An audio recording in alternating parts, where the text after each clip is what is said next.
Yeah. I'm intrigued by this notion of skepticism of telepathy because there's so much acceptance of other things like homeopathy and all the things that are skewered in the bad science column in The Guardian every week. So how come they get more play than they should, and people will take scientific bullshit from homeopathy vendors, but they won't accept physical results from you? I think it depends who I'm talking to. I give seminars, I'm giving one in a couple of months' time, at Chris French's department at Goldsmiths College London, he's the main professor of skepticism in Britain. He's professor of anomalous psychology. And this is one of the main academic hotbeds of skepticism.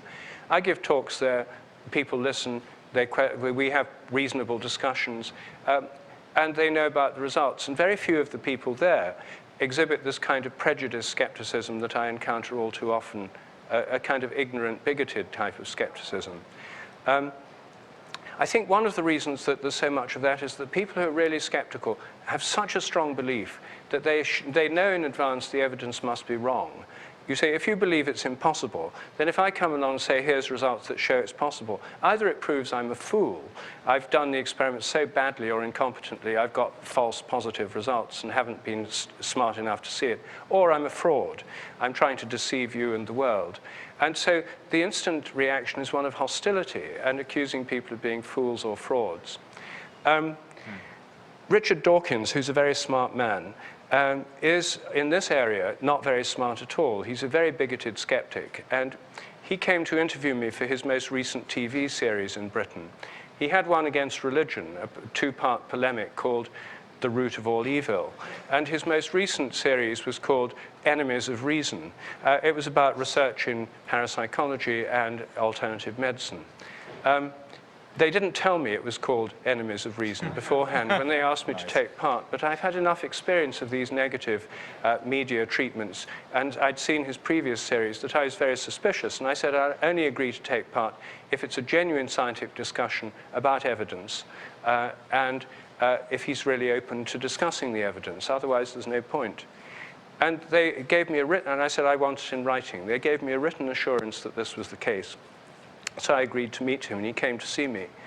And we started off, there was a handheld camera, they put us facing each other. And he started off by saying, he said, I dare say we agree about quite a number of things, Rupert. He said, but let me tell you what worries me about you. And I said, okay, what worries me about me? And he said, what worries me about you is you're prepared to believe almost anything, and science should be based on the minimum number of beliefs. So I said, well, okay, well, let me tell you what worries me about you. I said, you come across as prejudiced and bigoted, and I think you give science a bad name. So we didn't get very far with that conversation. So then he said, the trouble with telepathy is that people are, then he said, extraordinary claims require extraordinary proof. It's a standard skeptical slogan.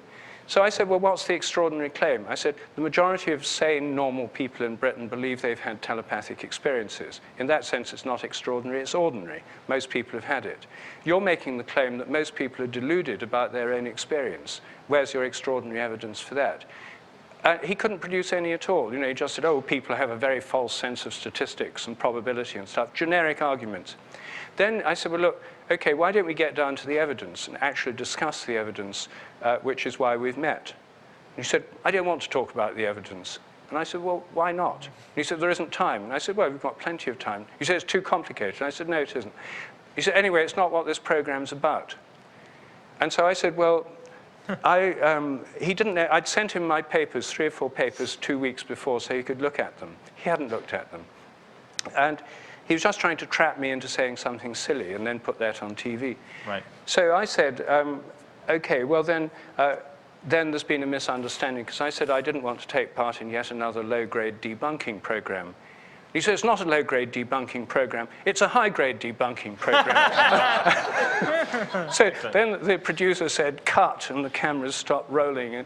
And so then I said to the director, is this a debunking program or not? He said, yes, it's another Richard Dawkins polemic.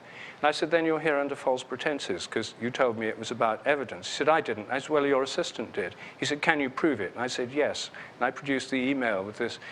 And I said, I'm afraid there's been a serious misunderstanding. He said, well, I'm afraid I have to agree with you. That she should never have told you that. That's not what it's about. It's a polemic. I said, well, I'm going to have to ask you to leave my house. And I didn't sign a release. I wouldn't actually mind if all that was put on the TV, but I've written up an account of this. It's on my website. It's been published in several British journals. If you want to read the details, it's on an account called Richard Dawkins Comes to Call. But that's an example, you see, of someone with a huge media presence, an enormous intellectual prestige, because a lot of people think he's an incredibly smart guy who speaks for science. In this area, whatever his virtues as a geneticist, he doesn't know anything about it. He's speaking from prejudice and ignorance. And that's a very bad thing to do if you are, as he is, professor of public understanding of science. It doesn't further a public understanding of science. And that, I'm afraid, is why the debate on this is not often based on evidence and very often based on prejudice, stereotypes, and ignorance.